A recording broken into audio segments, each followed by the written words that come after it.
Hey, check it out! That's right, there are 3 easy ways to whistle with your tongue. If you spent countless hours trying to whistle but never figured out how, here's your chance.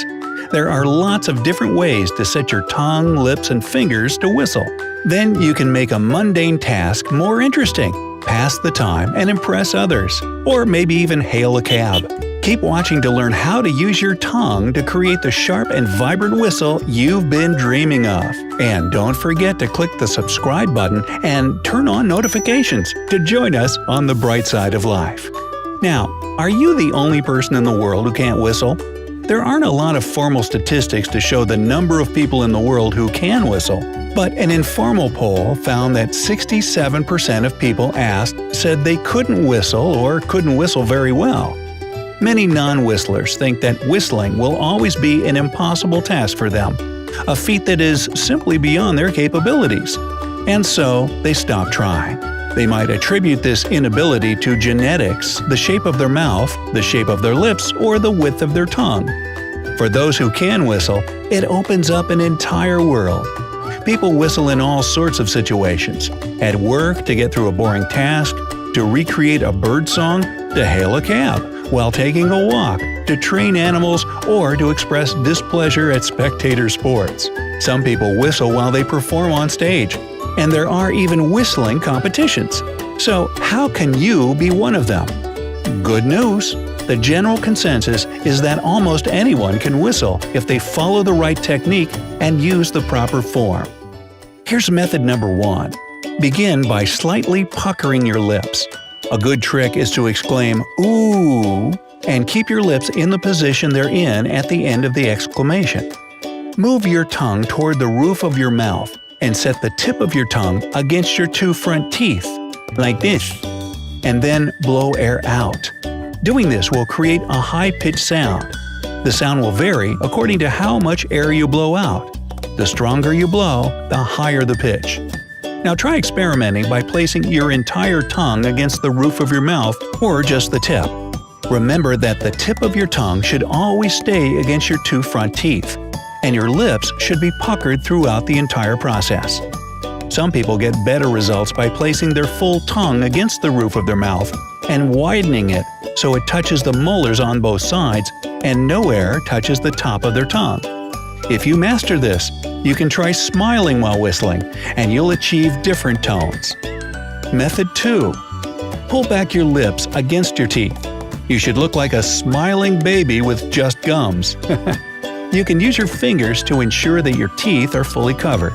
You can also use a mirror to double-check that your mouth looks like it should. Your tongue should be wide and flat near your bottom teeth, but don't let the tip of your tongue touch your bottom teeth. Then blow air out and direct it at your lower teeth. The whistle this form produces should be very loud. Mastering this form can require a good amount of practice, since the position of your tongue, mouth, and jaw might be uncomfortable. If so, take a little break. Once the strain on your mouth is diminished, give it another go. Method 3. This method involves using your tongue and 2 fingers. Decide which fingers you want to use.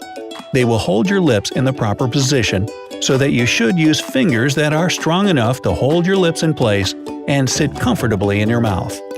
Some finger combinations include both index fingers, middle fingers, or pinky fingers.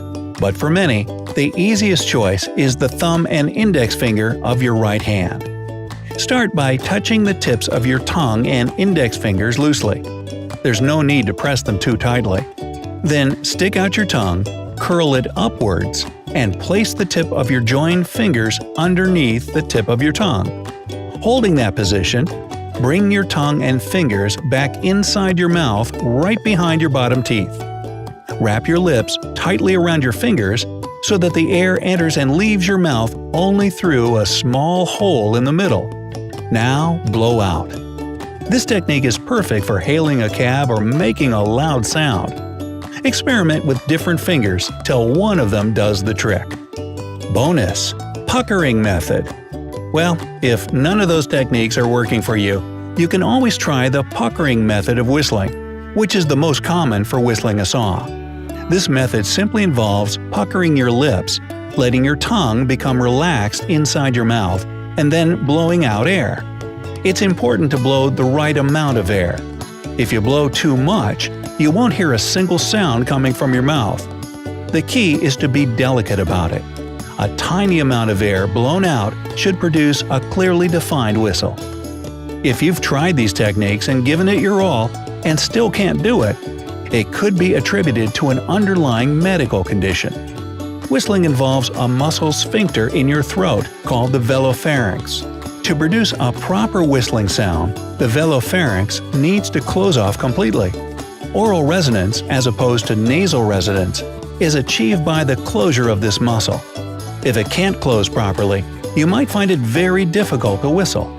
Signs of a velopharynx insufficiency are a cleft palate, hypernasal voice, and weak throat muscles. If you don't suffer from this condition but have a hard time whistling, you can experiment with a few things. Try these tricks. Wet your lips. Just moisten your lips with your tongue and try practicing that way. Your lips don't need to be drenched with saliva.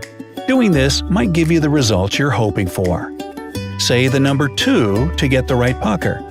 If you don't know how big or small your pucker should be, which of course is the pucker factor here, try saying the number 2. Then freeze your lips in that position, which is the right pucker size for whistling. Suck the air in instead of out. This trick can work wonders for people who find it easier to whistle by bringing air into their mouths instead of the more common way. The only downside of this trick is that it can be hard to whistle an entire song this way, since pulling the air in is slower than blowing it out. But it's a great technique if you just want to whistle once or twice to get someone's attention. Adjust your tongue. Now, the height of your tongue can be a make or break factor for whistling. You might be great at whistling with your tongue set at a low height, or you might need to move your tongue farther up to produce a whistle. Adjusting the height of your tongue is also great for getting different tones. Even people who can whistle like an expert might not know that moving their tongues up and down can produce sharp, nuanced, and beautiful tones representing a musical instrument. And we're not just whistling Dixie here. You'll have a better chance of learning how to whistle if you try all these techniques and see which one feels more comfortable and produces better results. Remember that it might take you a while to truly master the art of whistling. The key is to practice and find what works for you. And if someday you make it big as a whistling artist, be sure to alert your mom. Why? Because she's about to become Whistler's mother. Boy, you didn't see that one coming now, did you? So tell us, Brightsiders, once you master these techniques, what will be the first tune you'll whistle? Let us know in the comment section. Don't forget to give this video a like, share it with your friends, and click subscribe to stay on the bright side.